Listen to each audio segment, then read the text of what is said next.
Good morning. Over the weekend, elections were held in Romania and Poland. NATO rigged the Romanian election. In Poland, NATO's candidate holds a very tiny lead. Neither population supports the continuing war in Ukraine. But a true result, announced today, would have killed the continuing destructive NATO meddling and sabotage of President Trump's campaign to end the Ukrainian war and its slaughter. While funded for years by the United States and manned in large part by us, NATO is really owned by the modern British financial empire. That's the ripoff that these globalists, endlessly praised by the media and our own politicians, still have a say in our world. As I speak, President Trump is continuing his peace campaign with phone calls to President Putin, the clown warrior Zelensky, and the Europeans. This week, our president of peace will also be trying to save the lives of starving Palestinians and the remaining Hamas hostages by halting the war in Gaza. Yesterday, Sunday, FBI Director Kash Patel and Deputy Director Dan Bongino told Maria Bartiromo that new and startling information about the Russiagate investigation of President Trump and about the events of January 6, 2021 is going to be released imminently. I'm going to tell you what I'll be looking for there. And late yesterday, we were informed that Joe Biden has very aggressive prostate cancer. And as a surely suffering human being, we pray for him. But the timing of this announcement has red flags all over it. Plenty of qualified medical people are asking big questions. So I'm going to give you my take on that. But these similarly disparate events have one thing in common. They are all taking place in the environment of NATO cognitive warfare. And if you don't expose that, you can't understand what has happened to us during the last 10 years. It's not domestic, it's foreign. I'm Barbara Boyd, and this is your Monday Brief. Now, lately, Volodymyr Zelensky has a British babysitter constantly with him. His name is Jonathan Powell, the national security chief for PM Keir Starmer. Powell's job is to keep the volatile and unstable Zelensky from ticking off Donald Trump. That's what the media says openly now. Zelensky, whose NATO cognitive warfare minders caused senators and congressmen here to call him another Churchill and throw billions of your tax dollars at him, is a former comic. His most famous feat before becoming Ukraine's president was pretending to play the piano with his penis. Many say his instability comes from addiction to cocaine. Just as he is an avatar, a media-fabricated personality, all the current leaders of France, Germany, and Britain cling to power only through prosecuting their opponents. Mass censorship and propaganda tools and election rigging. Vice President Vance took them to task for their war against their own populations at the Munich Security Forum back in February. These psychological warfare methods began to be applied to civilian populations after the Cold War ended, but particularly after Barack Obama's presidency here, when the crashed financial system was bailed out worldwide by us on the backs of working and middle-class U.S. citizens. The old propaganda trick, disguising fascist empire in the dress of democracy, was the main theme. Patriots and nationalists became the enemy. In recent days, France prosecuted the leader of the Nationalist Party, Marine Le Pen, and banned her from running in elections again. Starmer in Britain is polling at 23%. Nigel Farage's nationalists have surged ahead of his Labour Party nationwide. People are being arrested and imprisoned throughout Britain for thought crimes and media posts. Only 21% of German voters trust Friedrich Merz, and it took him 2 votes in Parliament to secure his chancellor post. Just last week, the United States had to pressure his intelligence agencies not to declare the opposition nationalist AfD party an enemy of the state. The AfD is now polling dead even with Merz's CDU. Romania will house the largest NATO base in Europe. Poland is the forward base for NATO supply for Ukraine. The nationalist anti-war Romanian Kalin Georgescu won the first round in Romania back in November of 2024. But the High Court of Romania promptly came in and canceled that election based on secret evidence they claim showed some kind of Russian interference. That's just like Hillary Clinton's attempted scam here in 2016. George Simeon, another nationalist, ran in a new election. He won 40% of the vote in the first round and won. But he was just defeated in the final election by an impossibly massive vote of the Romanian diaspora for his rival in the NATO-controlled enclave called Moldavia. Pavel Durov, the head of the very popular social media channel Telegram, says he was asked by French intelligence to censor all nationalist European candidates, including those in Romania. He says he refused. In Poland, the pro-NATO candidate for president leads by just 1.5% of the vote over the lead anti-EU nationalist candidate, Karol Nawrocki. Nawrocki just visited the White House. The vote for other anti-NATO, anti-EU candidates easily swamps the establishment candidate, and the NATO election riggers don't know if they can pull this one off.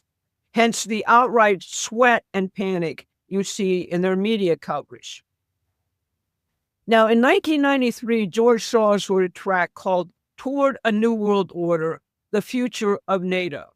Soros said that NATO had to have a new mission after the Cold War. NATO had to control the political process in its member states and hunt and conquer new members. Its enemy was the sovereign nation states and the diehard patriots in them. He called all nationalist patriots authoritarians and argued that all states should be open societies with open borders, open drug use, and fluid sexuality, all controlled by world government. Under Barack Obama, Soros's plan was brought into full execution. NATO's Global Engagement Center became active, manned by the British Army's 77th Brigade of propaganda warriors, and they pioneered all the censorship and offensive propaganda operations used against Donald Trump and the American people since 2015. They were fully applied in the 2014 Ukraine coup. All European elections became subject to the type of rigging we saw in 2020 here. Last week, DNI Tulsi Gabbard released the formally classified Biden administration intelligence targeting of all populist and nationalist figures in the U.S. because they said their ideas made them potential terrorists. These techniques, called cognitive warfare by NATO, are not meant to simply influence minds. They are designed to provoke desired targets into action. An example just might be creating such an environment of hate that individuals targeted by it believe it is their duty to become assassins. This has direct relevance to the assassination attempts against Donald Trump and Jim Comey's recent seashell threat. I'll be posting some of my prior writings on this subject on the website shortly. Back in February, J.D. Vance told the Europeans and NATO leaders that if they don't stop subverting elections, the U.S. will be out of this increasingly totalitarian alliance. Well, they just did it again. In my view, we should demand full disclosure of all of NATO's election subversion and cognitive warfare work right now. It will open up new doors for investigating the ongoing coup here, the doors leading to the truth, I guarantee it. That brings me to the appearance of FBI Director Kash Patel and Deputy Director Dan Bongino on Maria Bartiromo's show yesterday. They're feeling the pressure of not having said much about the coup of the last 10 years, which they're investigating. Social media has been overflowing with complaints from patriots rightfully demanding accountability. They promised in the next 2 weeks that we'll be hearing new details about the crimes of Russiagate and January 6th. Their brief echoes that of Ed Martin, Donald Trump's U.S. attorney for Washington, D.C., who now leads the Anti-Weaponization Task Force at the Department of Justice. He told Tucker Carlson the strategy begins with rapid-fire declassification and exposure of the criminals, even if the statute of limitations, the court system in Washington, D.C., and Joe Biden's pardons thwart prosecutions. Patel and Bongino also revealed that Canada has become the main production and entry point for fentanyl. Not surprising, given the central banker Mark Carney's leadership there. I'll be looking for how much we have found out about the British, Ukrainian, and NATO parts in the coup against us. You cannot get to the heart of anything without that. Now, the announcement about Joe Biden's aggressive cancer is rightly under investigation because of all of the rest of the BS his doctors have told us previously. Recent books about him reveal that he has been non-comp since 2020. I think the 2020 installation of a mentally vacant president and an administration run by a committee of technicians was the last step in a plan to abolish the United States, particularly the leadership powers implicit in Article 2 of our Constitution. That's the presidency. That's what the fascists and authoritarians call authoritarianism. 2 books have hit the streets ahead of Joe Biden's diagnosis appearing. The first, by Chris Whipple, is called The Fight of His Life.